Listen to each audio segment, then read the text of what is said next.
Bharatiya Janata party के संगठन को बहुत जल्दी आभास हो गया कि अनिल विज की नाराज़गी उन्हें भारी पड़ सकती है। जल्दी उन्हें नहीं मनाया गया तो अगले लोकसभा चुनाव और उसके बाद विधानसभा चुनाव में काफ़ी बड़ा नुकसान उठाना पड़ सकता है। इसी कारण अनिल विज को मनाने की कोशिशें शुरू हो गई हैं। उनकी मान मनोबल में पार्टी संगठन जुट गया है। इसी कड़ी में आज सबसे पहले मुख्यमंत्री नायब सैनी अम्बाला में अनिल विज के घर पर पहुंचे, उनके पैर छुए, शॉल उठाकर उनका अभिनंदन किया और उनसे आशीर्वाद लिया। ये गुलदस्ता देखिए, ये जो है सब इधर गुलदस्ता लेके आए हुए हैं और उधर नायब सिंह सैनी वो गुलदस्ता लेके आए हैं। तो दोनों तरफ जो गुलदस्ता है वो देने का जो कार्यक्रम है वो आप देखिए, दोनों भाई जो है एक दूसरे को गुलदस्ता देते हुए यहाँ पर साफ तौर पर नजर आ रहे हैं। तो ये मुख्यमंत्री नायब सिंह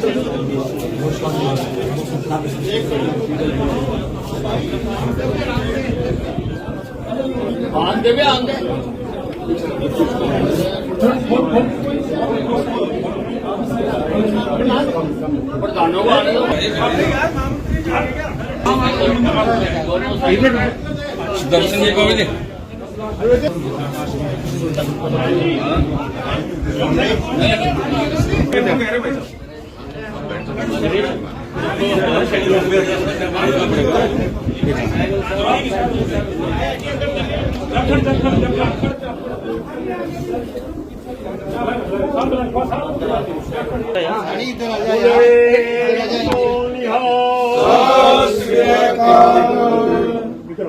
बोले सोनिहाल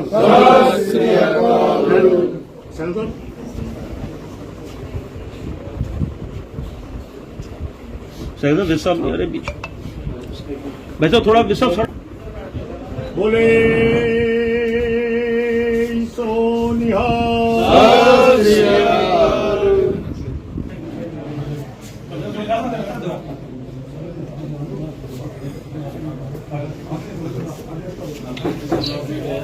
मेरे पास हाँ जी इन पे भी आए आप मेरे पास।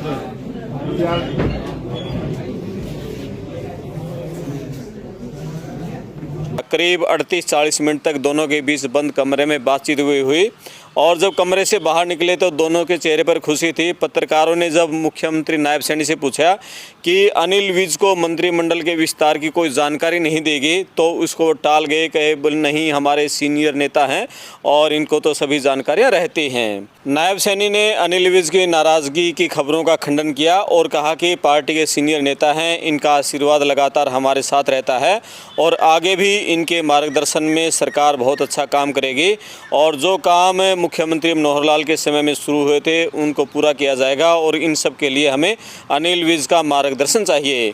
और उसके बाद अनिल विज ने भी शेरो शायरी के अंदाज में कहा। सुनते हैं दोनों के बीच क्या बातचीत हुई। सबका आशीर्वाद रहा है।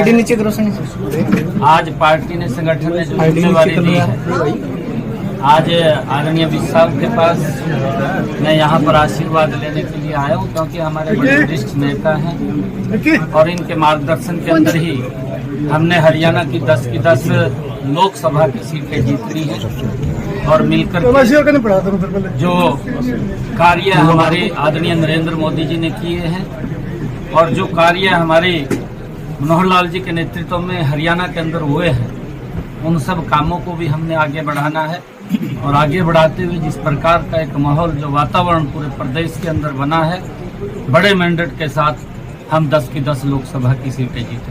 सर, आज विज साहब से मुलाकात हुई है, नाराजगी की बातें आती रही हैं, आप मिलने भी पहुंचे हैं, जिम्मेदारी को लेकर क्या कुछ रहेगी? मैंने कहा है कि मैं तो यहाँ जब पार्टी का जिला का अध्यक्ष था तब भी आदरणीय विज साहब का आशीर्वाद मिलता था, उनसे समय समय के ऊपर मैं मार्गदर्शन लेने के लिए आता था। फिर प्रदेश का अध्यक्ष बना तब भी आदरणीय विज साहब के पास आने का और उनसे बहुत सारी चीजें सीखने का मौका मिलता था और आज भी मैं आदरणीय विज साहब के पास आया हूँ। जिम्मेदारी को लेकर सर कोई बातचीत हुई है? विज साहब की जिम्मेदारी को लेकर बातचीत हुई है? विज साहब की जिम्मेदारी बढ़ाई जा सकती है, कोई ऐसी बातचीत कहे? वरिष्ठ मंत्री रहे हैं लेकिन इस बार कोई मैं आज विज साहब को मिलने के लिए आया हूँ और आशीर्वाद लेने के लिए। हमारे नेता हैं, वरिष्ठ नेता हैं। सर मंत्रिमंडल की जानकारी दी गई विज साहब को, इसका क्या कारण था?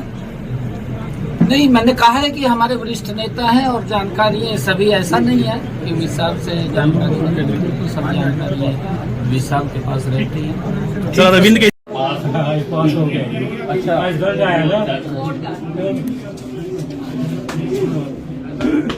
सर इधर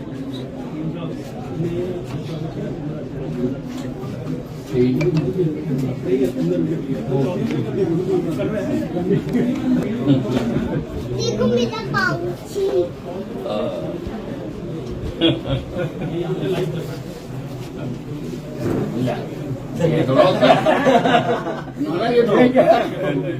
ये नहीं होता यार, ये नहीं होता। मैं जिस दिन घर आऊंगा उस दिन ना ये नहीं अरे चलो उन्होंने खोल के डाल दी।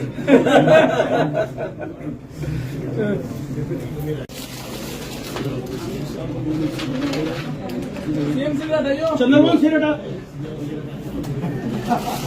लेकिन कभी भी नाराजगी नहीं है। मैंने पहले दिन से कहा है कि मैं कभी नाराज नहीं होता हूँ। मैं भारतीय जनता पार्टी का अनन्य भक्त हूँ और मैं ये इस प्रकार की जो घटनाएं होती रहती हैं मैं उनको अपने दिल पर नहीं लगाता। सर जिस तरह से आपको कोई न्योता नहीं था, क्या आपने उस तरह की कोई बात रखी या नहीं रखी कि क्या कुछ कारण रहे हैं?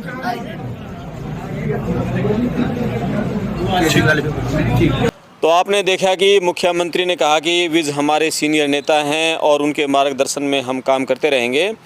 अब देखना ये है कि कैसा मार्गदर्शन उनसे लिया जाता है, उनको मार्गदर्शन मंडल में शामिल किया जाता है या उनको पार्टी या संगठन सरकार में कोई बड़ा ओहदा दिया जाता है। अब मुख्यमंत्री तो नायब सैनिक बन गए हैं, उनके लिए या तो अब राज्यपाल का पद है या उनको प्रदेश अध्यक्ष का पद सौंपा जा सकता है या फिर कोई सीनियर को संगठन में और कोई बड़ी जिम्मेदारी उनको दी जा सकती है। ये तो तय है कि अब मुख्यमंत्री तो भारतीय जनता पार्टी नहीं बदलने वाली है। उनका सम्मान कैसे रखा जाए, क्योंकि वो अम्बाला कैंट से 6 बार विधायक का चुनाव जीत गए हैं, हालांकि 2 बार हारे हैं। आज के समय भारतीय जनता पार्टी के हरियाणा के सबसे बड़े नेता हैं। 1990 में पहला उपचुनाव लड़ा था, सियासी पारी की शुरुआत की थी। 16 साल state bank of India bank की नौकरी छोड़कर 1990 में पहली बार सियासत के रण में उतरे थे। भाजपा ने उपचुनाव में उतारा था उनको, जब सुषमा स्वराज ने वहां से विधायक की छोड़कर राज्यसभा में चली गई थी और उसमें पहले ही उपचुनाव में जीत हासिल की। 1991 का चुनाव वो हार गए थे, उसके बाद पार्टी ने उनको टिकट नहीं दी 1996 के चुनाव में, तब वो निर्दलीय कूदे बागी होकर और वो निर्दलीय जीते। उसके बाद अगले 2000 के चुनाव में भी निर्दलीय कूदे और जीते, लेकिन 2005 में वो निर्दलीय प्रत्याशी थे और उस समय वो कांग्रेस के देवेंद्र कुमार बंसल से हार गए थे। लेकिन उसके बाद उन्होंने जीत की हैट्रिक बनाई 2009 में, 2014 में और 2019 में। 2014 में पहली बार हरियाणा के मंत्री बने, स्वास्थ्य मंत्रालय, खेल मंत्रालय मिला उनको और उसके बाद 2019 में गृह मंत्रालय मिला। तो इस तरह से अनिल विज हरियाणा के टॉप सीनियर नेताओं में शामिल हैं और सबसे बड़ी बात है कि उनको जिस तरह से दबंग के नाम से उनके समर्थक पुकारते हैं, उनकी एक अलग छवि है हरियाणा में कि वो ईमानदार हैं और दबंग हैं, किसी से डरते नहीं हैं। अब देखना है कि उसकी छवि के अनुसार पार्टी उन्हें किस तरह का पद देती है। हर तरह की खबरों के लिए आप हमारे साथ बने रहें। मैं आपका दोस्त करमपाल, धन्यवाद।